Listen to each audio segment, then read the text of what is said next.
Ngayon, dahil kumbaga, nandyan na tayo, napag-usapan na natin si Boying Remulla na ombudsman ho, mga kababayan. Eto naman yung sabi ni Boying Remulla, no? Ito ang pahayag ni Ombudsman Remulla. Hinggil sa posibleng dahilan kung bakit pinoprotektahan daw ng mag-asawang kontratista sina Curly Descaya at Sara Descaya si Senator Christopher Lawrence Bongo, no? Senator CLTG, Christopher Lawrence Tesoro Go. Kaugnay ito sa mga joint ventures ng mag-asawang Diskaya sa CLTG Builders na pag-aari ng pamilya ng Senado. Matatandaang inamin mismo ni Sara Diskaya na nagkaroon ng joint venture noong 2017 ang isa sa mga kumpanya nila sa St. Gerard Construction sa CLTG Builder ni Desiderio Go, ama ni Senator Bongo, at nabanggit pa nga ho dyan, mga bossing. No? Nabanggit pa na yung lisensya daw po nung ama ni Bongo, Janelle Van der Herst, ay pang class B lang daw. Class B, parang ganun. Parang gawat China. Hindi, joke lang. Kumbaga, yan lang yung klase. So may mga ano yan, merong mga hangganan o ano tawag doon. Yung tipo bang classification bilang. O ito lang yung mga pwede at gawin yung mga proyekto, hanggang dito lang kayo. Hindi kayo pwede doon sa malalaki. So ngayon, kaya daw po, nagka-joint yung dalawa na yan ay dahil AAA battery. Yung sa mga Diskaya, o yun. Nakipag-joint para makakuha ng malalaking mga proyekto sa gobyerno. Yan daw ho yung sinasabi na dahilan. At syempre, siguro, ikaw bilang, di ba? Classification bilang yung iyong permit. Ngayon, nakaisa ka na, nakakuha ka ng malaking proyekto sa gobyerno, uulitin mo. Joint ulit tayo. Naku, baka nga lahat. No? Baka nga karamihan ng proyekto doon sa Davao, joint nitong sila Bongo o nung CLTG Builders ang mga Diskaya. Syempre, paano? Malalaking mga proyekto yon. Hindi naman uubra lang yung permit nila Bongo o nung sa tatay ni Bongo.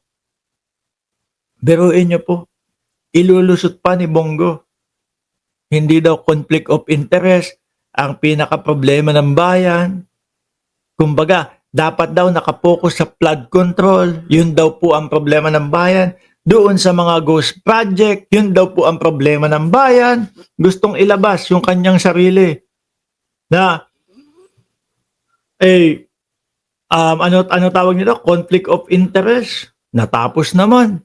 Okay naman. Di ba? Pero pag sinabi ng batas, yun ang batas. Yun ang dapat sundin. Ayaw nilang ituro. Ayaw nilang magsabi ng simpleng common sense na nakipagtrabaho sila sa kumpanyang yun. They won't even talk about it. Baka kaya nga ho, biglang ang sabi ng mga Diskaya, ayaw na po namin makipagtulungan sa ICI. No? Dahil si Bongo na ang pinag-uusapan.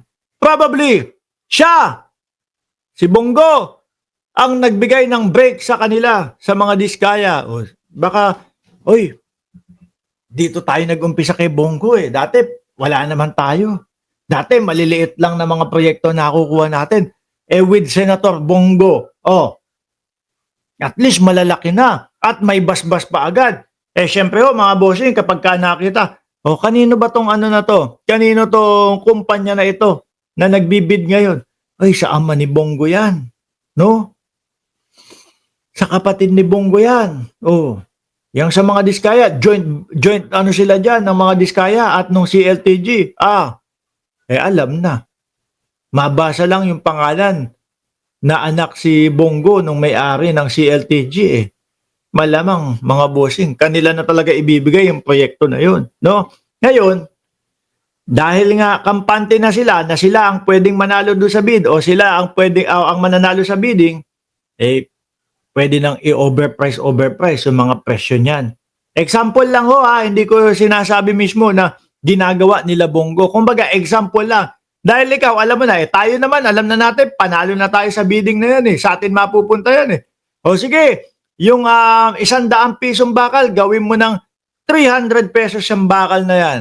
Kahit naman mataas yan, tayo naman din ang tatakbuhan yan. Kasi alam nila, sa tatay ni Senator Bongo yan. Ganun. Di ba?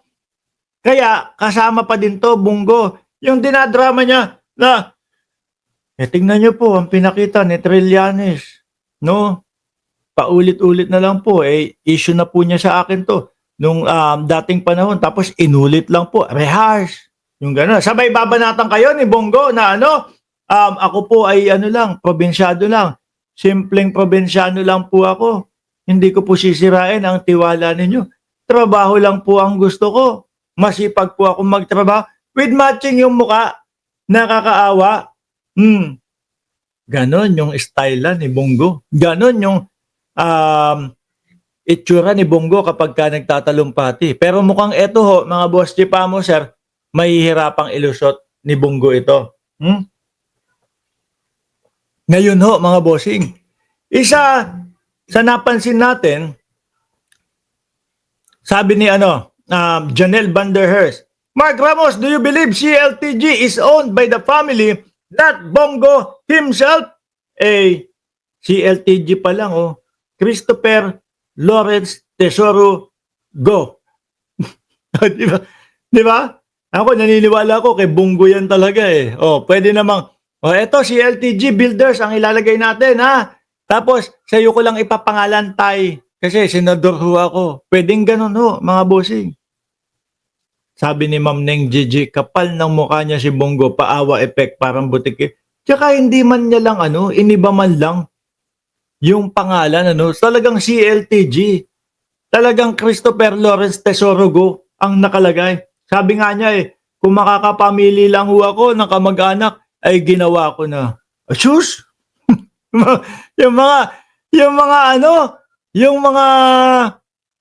mga drama ni Bongo talagang pwedeng pang ABS-CBN yung tipo bang drama-rama sa hapon. Salin pa lang ni Bongo, nagsinungaling na, sabi ni Maxep. Ngayon mga bossing, eto nga yung salin ng pag-uusapan natin. Magkano yung salin na ipinasa niya? Parang 40 plus, kung di ako nagkakamali, tama ba? Si dating Pangulong Duterte, mga boss Chipamo, sir, pajulit-julit yan. No? Paulit-ulit yan. Kapag kayong nandoon,